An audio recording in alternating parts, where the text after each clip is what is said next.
The fingerprint scanner beeped green. DNA match confirmed. Security footage showed a woman in worn civilian clothes walking through the glass doors of the FBI field office in Houston, Texas, at 2:47 p.m. on a Tuesday afternoon in March 2024. But according to official military records, that woman had been dead for 18 months. Her name was Jessica Marie Thompson, Private First Class, United States Army, 82nd Airborne Division, Bronze Star recipient, killed in action during a convoy ambush outside Baghdad on September 15, 2022. Body never recovered. Military funeral held with an empty casket while her parents wept over folded flag, except she wasn't dead. And what she told the FBI that afternoon would rewrite everything they thought they knew about missing soldiers, survival, and the power of one person to change the course of history. Have you ever wondered what it would be like to attend your own funeral? Because that's exactly what Jessica Thompson was about to do. Where are you watching this from? Drop your location in the comments. Let's connect. And hey, don't forget to subscribe for more stories like this one. The Last Day, September 15th, 2022. Forward. Operating Base Liberty, Iraq. Row 630 hours. Private First Class Jessica Thompson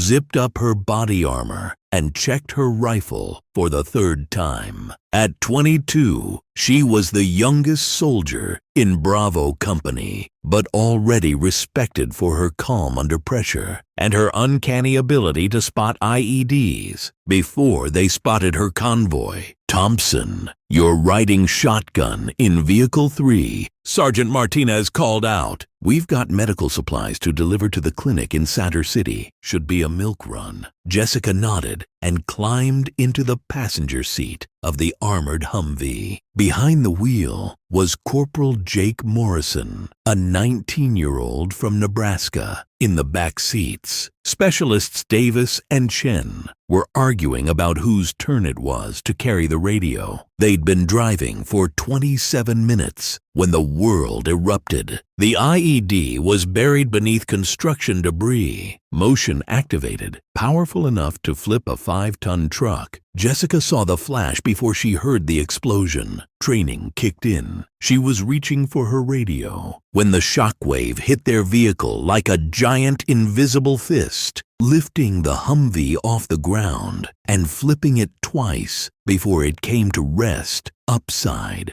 down in an irrigation ditch. The last thing she remembered was Morrison screaming her name and the taste of blood in her mouth as everything went black. The search for 72 hours, every available aircraft and ground unit searched for survivors. They found Morrison's body first, then Davis and Chen. 5 soldiers dead, 2 wounded, 1 missing. Jessica Thompson had vanished. Her body armor was found 50 meters from the wreckage, shredded but still bearing her name tape. Blood evidence suggested massive trauma. After a week of searching, the official determination was made. Private First Class Jessica Marie Thompson, killed in action. Body non-recoverable. Her parents, Robert and Linda Thompson from Iowa, received the notification at 6:23 a.m. on a Sunday morning. 2 Army officers in dress uniforms standing on their front porch, holding the folded flag. The funeral was held at Arlington National Cemetery on October 2nd, 2022. Full military honors, 21 gun salute, empty casket, Jessica's younger brother, Michael, home on leave from the Marines, served as one of the pallbearers. What they didn't know was that Jessica Thompson was, at that exact moment, lying unconscious in a tent hospital run by Bedouin nomads 300 miles south of Baghdad, her life hanging by a thread, while a 70-year-old tribal healer named Amara worked around the clock to keep her breathing. The Desert Angels. Jessica's first clear memory after the explosion was the sound of goats. She tried to open her eyes but couldn't. They were swollen shut from infection. When she tried to move, pain shot through her body, and she discovered her left leg was immobilized in a primitive cast made of palm fronds. A woman's voice spoke in accented English. "Do not move, sister. You are safe, but you are very hurt." The voice belonged to Amara al-Rashid, a Bedouin healer whose nomadic tribe had found Jessica 3 days after the explosion, thrown clear of the wreckage and barely alive, hidden beneath an overturned concrete barrier. "My grandson Omar speaks your language better," Amara explained as Jessica slowly regained consciousness. "He will help translate." Omar was 16, spoke 4 languages, and had dreams of becoming a doctor. "The woman soldier is very hurt," he explained to Jessica.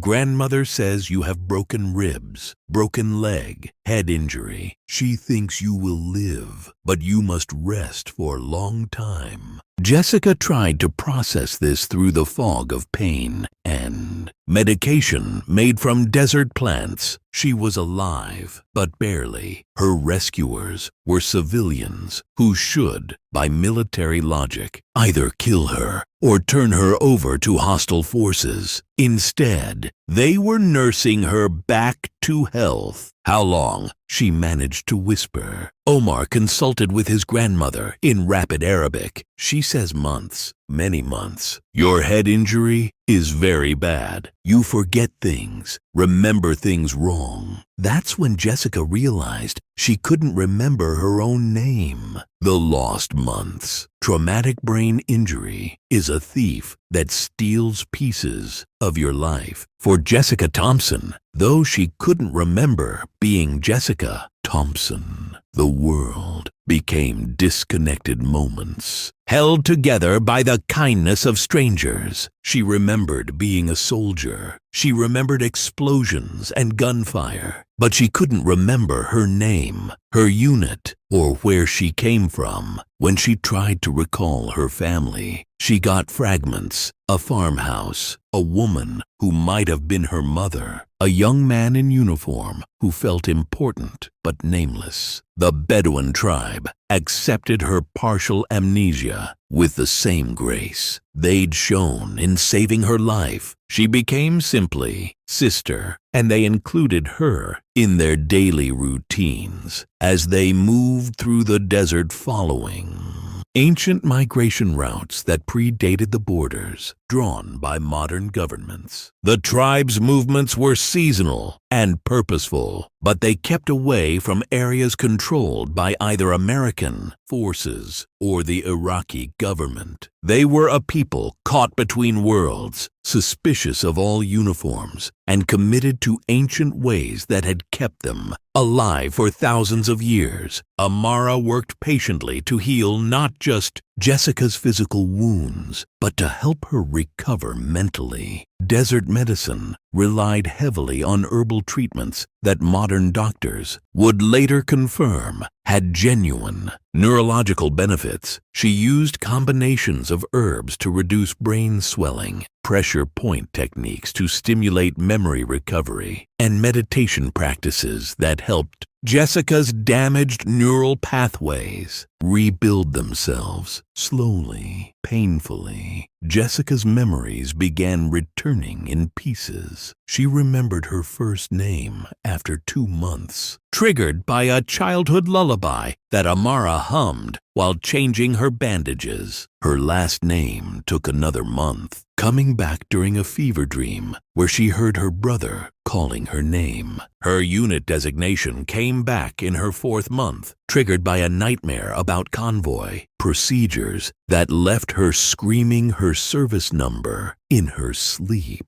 But the returning memories brought new pain. She began to remember her parents' faces clearly. Her brother Michael's laugh, the weight of her rifle, the faces of soldiers who had died in the convoy attack. The guilt was overwhelming. Why had she survived when Morrison, Davis, and Chen hadn't? Omar became her confidant during these dark moments. Despite being only 16, he had the wisdom of someone who had grown up in a world where survival required understanding human nature. "Sister," he told her one evening as they watched the sun set over the desert, "my grandmother says that sometimes people live not because they are lucky, but because they have work still to do. Maybe your work was not finished." "What work?" Jessica asked, still struggling with the memory gaps that made her feel like a stranger to herself. "Maybe you will know when the time comes." But by then, she faced a different problem. She couldn't get home. The tribe's movements kept them far from American forces, and the few times they encountered other people, those people were usually smugglers or armed groups that the tribe carefully avoided. More importantly, Jessica had begun to understand how precarious the tribe's existence was. They weren't just living a traditional, nomadic lifestyle. They were refugees in their own land, displaced by years of conflict and struggling to maintain their way of life while avoiding the violence that seemed to follow wherever armies went. And they desperately needed her medical training.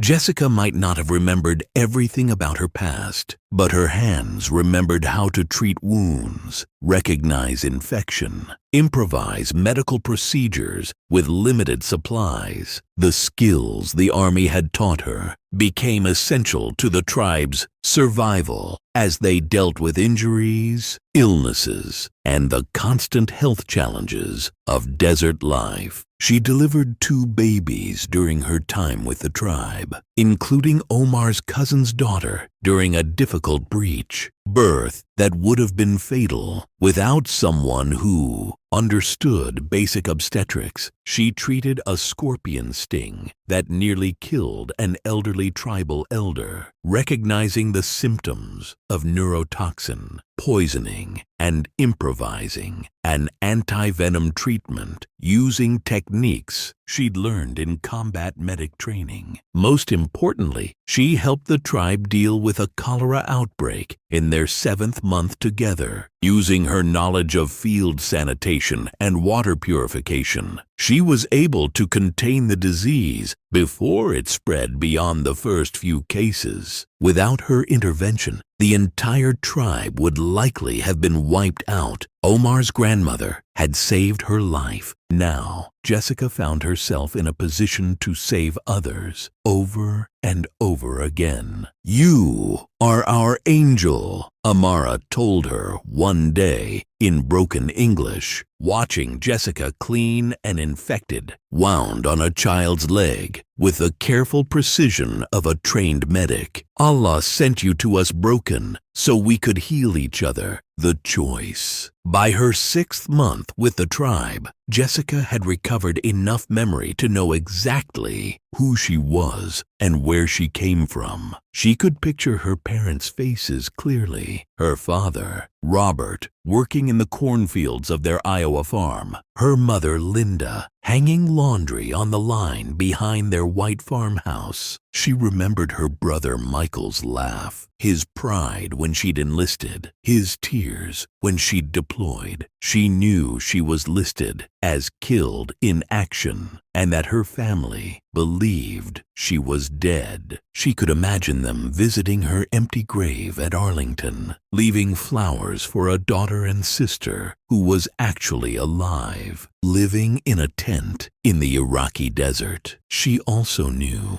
she could probably arrange to get word to American forces about her location. The tribe occasionally encountered other nomadic groups who had contact with Iraqi government officials or UN aid workers. With patience and careful planning, she could probably find a way to send a message that would eventually reach American intelligence. But she was facing an impossible moral choice that kept her awake at night, staring up at the desert stars while the rest of the camp slept peacefully around her. The tribe had not only saved her life, they had accepted her as family. Amara treated her like a beloved granddaughter. Omar looked up to her like a big sister. The other tribal members had shared their food, their water, their shelter, and their protection for months without asking for anything in return, except her help when people got sick or injured and they needed her medical skills desperately. During her time with them, Jessica had treated everything from broken bones to difficult childbirths to disease outbreaks that would have been fatal without someone who understood basic field medicine. She'd become their unofficial doctor, and her presence had directly saved at least 15 lives that she could count. If she left, people would die. She was certain of that. The next time someone got bitten by a venomous snake, or suffered complications during childbirth, or developed an infection from a wound, there would be no one with the medical training to help them. In the harsh environment of the desert, that would mean death sentences for people who had become her family. If she stayed, her family would continue to believe she was dead. That knowledge weighed on her conscience every single day. She imagined her parents aging with grief, her brother struggling with survivor's guilt, her friends and fellow soldiers memorializing someone who was actually alive and well. The decision was further complicated by another factor. The tribe had secrets, not dangerous secrets. They weren't harboring terrorists or planning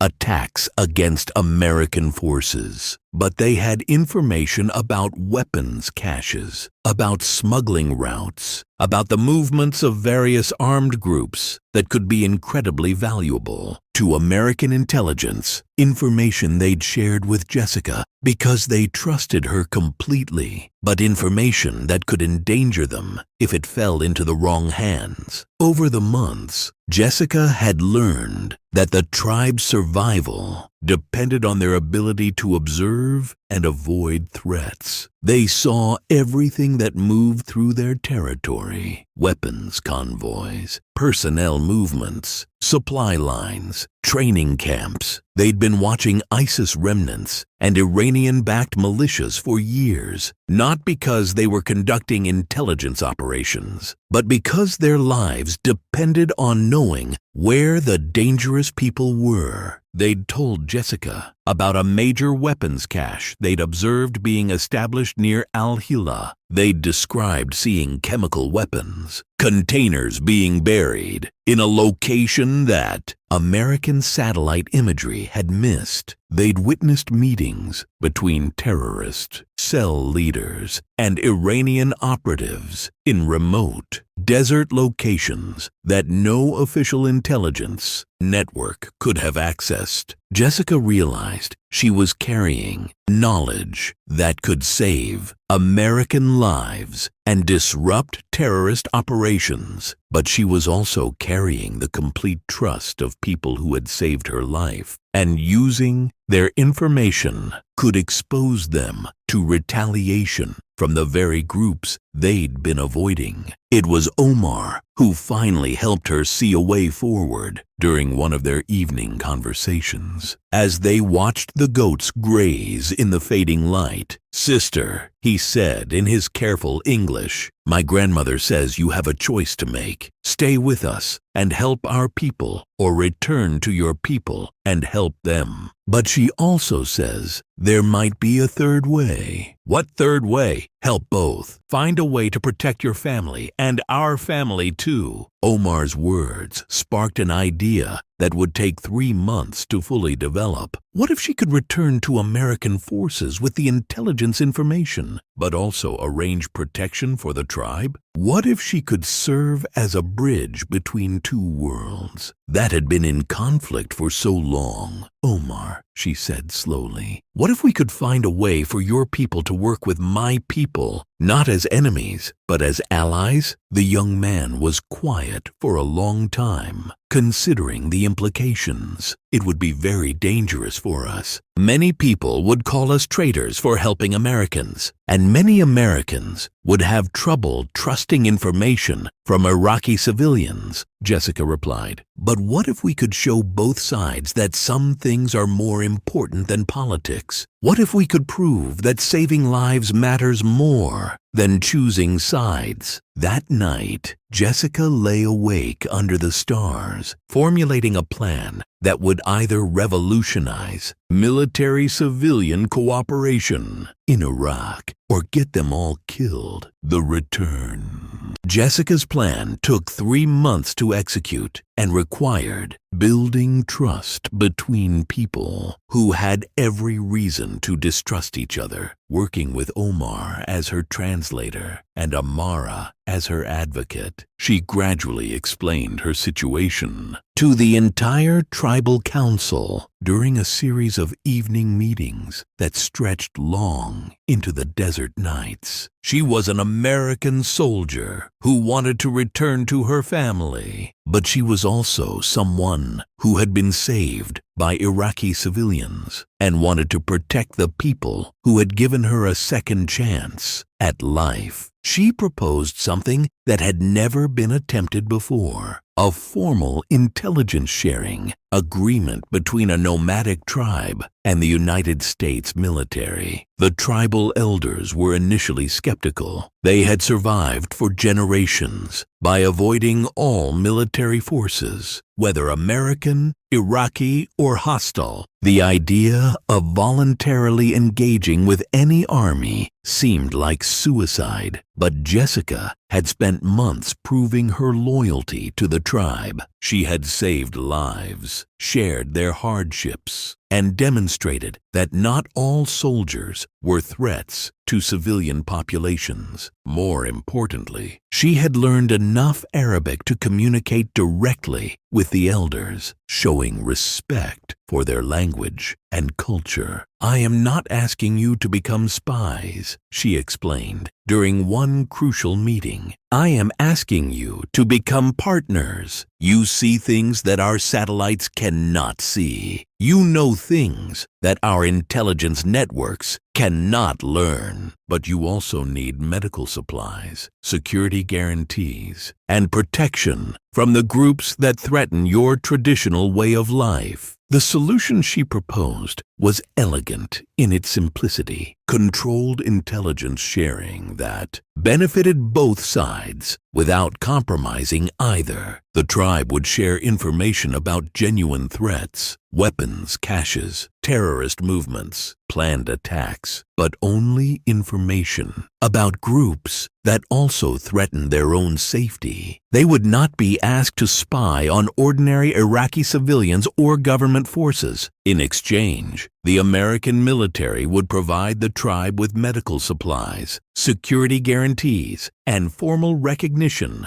as a protected civilian population. More importantly, they would receive direct communication channels to American forces. allowing them to request help or report threats without going through Iraqi government intermediaries who might not understand or respect their nomadic lifestyle. Jessica would serve as the initial liaison, helping both sides understand each other's needs and concerns. Eventually, she hoped the relationship would become sustainable without her direct involvement. The tribal council debated for weeks. Some members worried about retaliation from anti-American groups. Others feared that any contact with foreign militaries would compromise their traditional independence. But gradually, led by Amara's quiet influence, they began to see the potential benefits. "The Americans are not our enemies," Amara finally said during the decisive meeting. "They have never attacked our people. And this one,"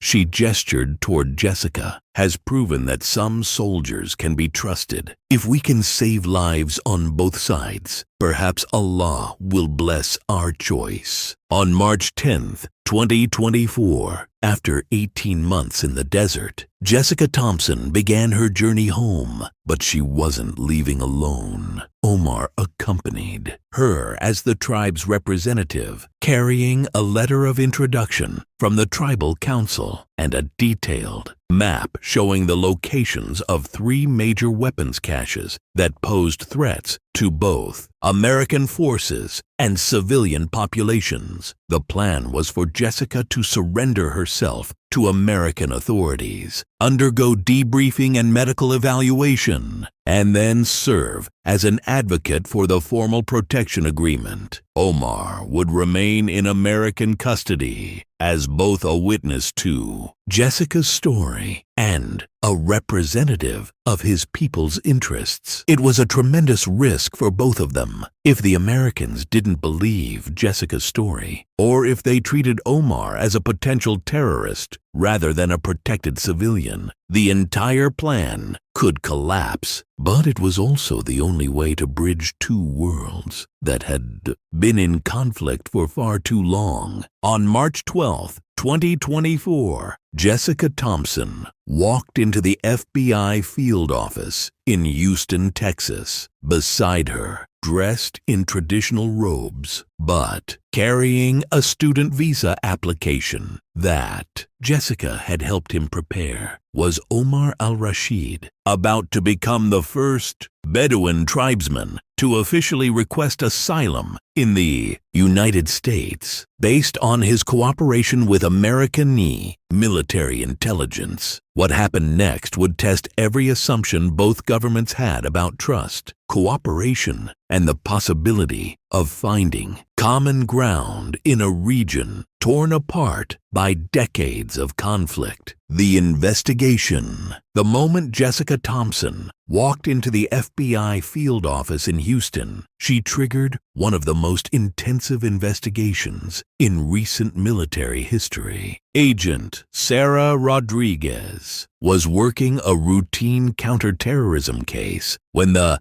duty officer knocked on her door with an expression she'd never seen in 12 years with the Bureau. "Rodriguez, you need to take this interview immediately. We've got a woman claiming to be a KIA soldier from Iraq, says she's been missing for 18 months, and she's not alone. There's an Iraqi civilian with her who claims to be a witness." Agent Rodriguez had interviewed dozens of people claiming to be long-lost soldiers over the years, almost all of whom turned out to be suffering from mental illness, seeking attention, or running elaborate scams for military benefits. But when she sat down across from Jessica Thompson in interview room 3, something was immediately different. First, there was her physical appearance. Jessica looked like someone who had spent months in harsh conditions.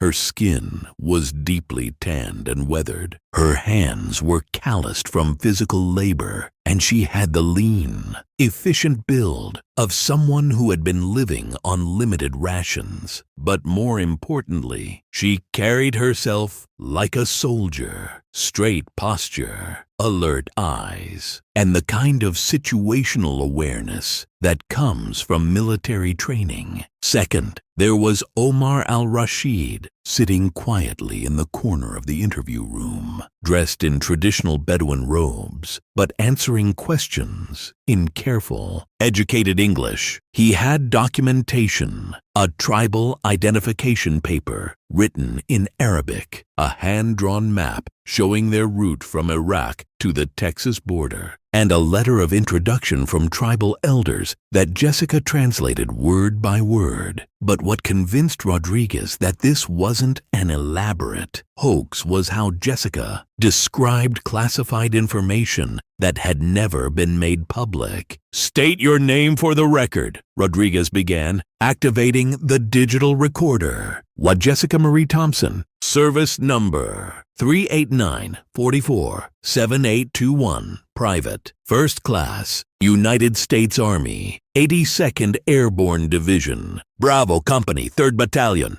Rodriguez consulted her tablet. According to military records, those details were correct, but anyone could have researched basic information online. "Tell me about your last mission." What happened next convinced Rodriguez that this woman had actually lived the experiences she was describing. Jessica described in precise detail classified convoy routes that had never been published. She knew radio call signs that changed weekly and were known only to active personnel. She recounted conversations with specific soldiers whose names weren't listed in any official casualty reports. But more convincing than the facts was how she told them. Jessica spoke like a soldier debriefing after a mission, clinical, precise, focused on operational details rather than emotional trauma. This wasn't someone who had read about military service in books or watched it in movies. This was someone who had lived it. "The IED was triggered by motion sensor," Jessica continued, sketching the ambush site on a piece of paper, buried approximately 3 feet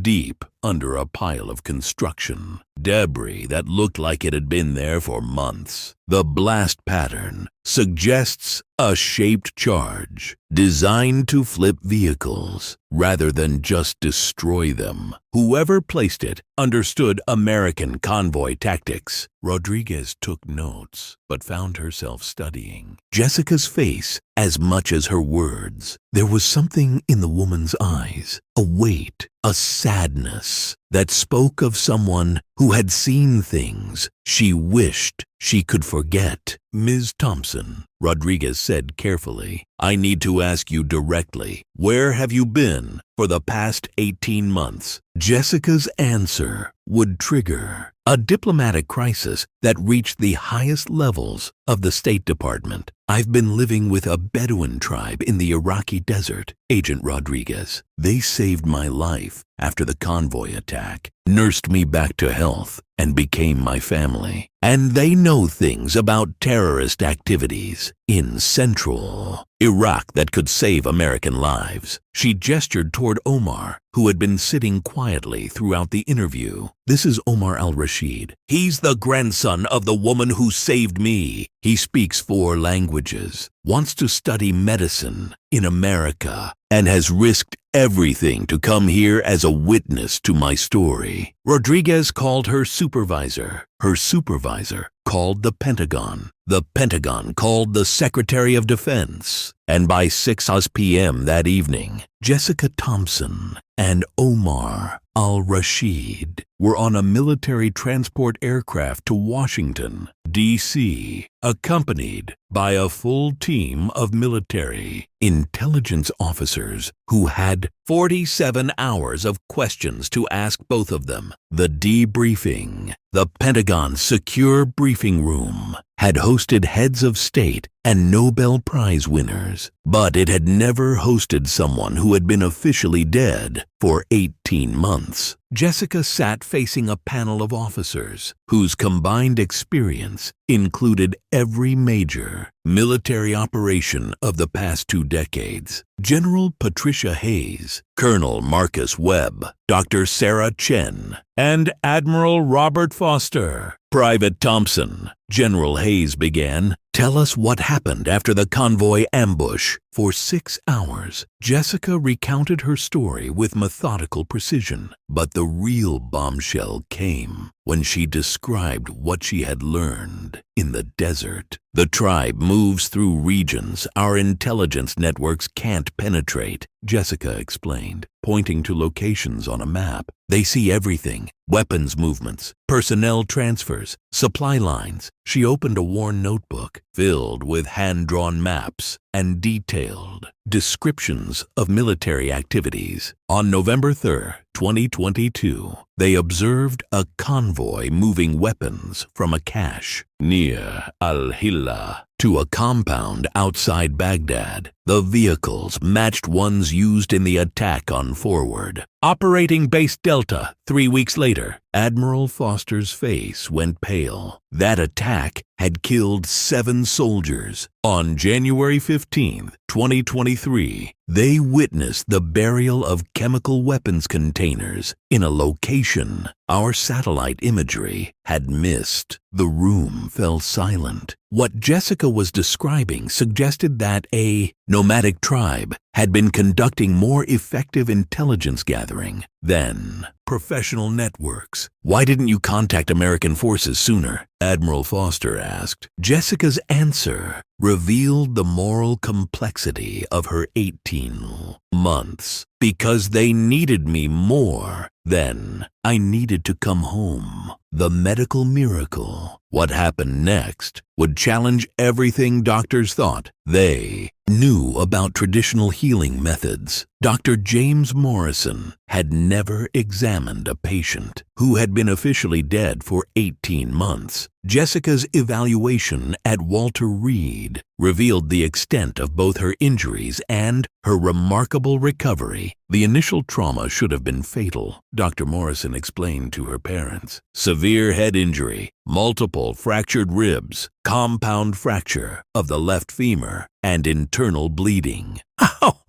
How is that possible?" Linda whispered, her voice breaking. "Mrs. Thompson, the healing is extraordinary. Her leg fracture was set using traditional methods that resulted in better alignment than some modern surgical procedures. The head injury recovery suggests sophisticated rehabilitation techniques." Jessica spoke up. "Doctor, they didn't just save my life. Amara knew how to reduce brain swelling using pressure points and herbal treatments. Omar learned to recognize infection by smell alone. Would you be willing to work with our research teams to document these methods?" "Only if it benefits the people who saved me," Jessica replied. "I won't exploit their knowledge without helping their community." The media storm. When CNN's Pentagon correspondent broke the story on a Tuesday evening in May 2024, the reaction was immediate and overwhelming. "Good evening. I'm Anderson Cooper, and tonight we begin with a story that sounds impossible but is absolutely true. A United States soldier, declared dead in Iraq 18 months ago, walked into an FBI office last week very much alive." The footage of Jessica stepping off the military transport at Andrews Air Force Base was broadcast on every major network. Social media exploded with hashtags like "Miracle in the Desert." Within 24 hours, the video had been viewed 47 million times. International news organizations picked up the story, focusing on the Bedouin tribe's role. Al Jazeera interviewed tribal leaders about desert hospitality. The BBC ran documentaries about traditional healing. Even typically critical foreign media praised the humanitarian aspects. The most moving media moment came when 60 Minutes arranged a video call between Jessica and Amara. The elderly healer had one question. "Tell her," Amara said in Arabic through Omar's translation. "Does she still remember the songs we sang when her head was hurting?" Jessica's eyes filled with tears. "Yes, grandmother. I remember every word." The diplomatic crisis. While the media celebrated Jessica's return, behind closed doors, her resurrection was creating an international incident. Ambassador Patricia Williams found herself managing a crisis with no precedent in international law. A missing American soldier had been harbored by Iraqi civilians without government. Knowledge had gathered intelligence affecting ongoing operations and had established relationships that could impact foreign policy. The situation is unprecedented, Ambassador Williams explained to congressional leadership. Private Thompson's case raises questions about missing personnel status, civilian population rights, and intelligence gathered by unofficial sources. The Iraqi government demanded explanations. The Iranian government, whose proxy forces were described in Jessica's reports, demanded access to her debriefing materials. But the most delicate challenge involved the Bedouin tribe.